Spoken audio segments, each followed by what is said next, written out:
So this is going to be the copy that I'm going to use to do the scan analysis. All right, so now first of all, you see the scan has the plugin ID, the CVE, the CVSS call, the RICS, the host protocol, port name, synopsis, description, solution, further references for the system admins if they want to read further on that vulnerability, they can, and then the plugin output, right?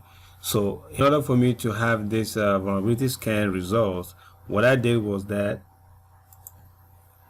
I set up a VM or virtual machines on my lab so that I can have machines to run the scans again, so I can generate a result for the video.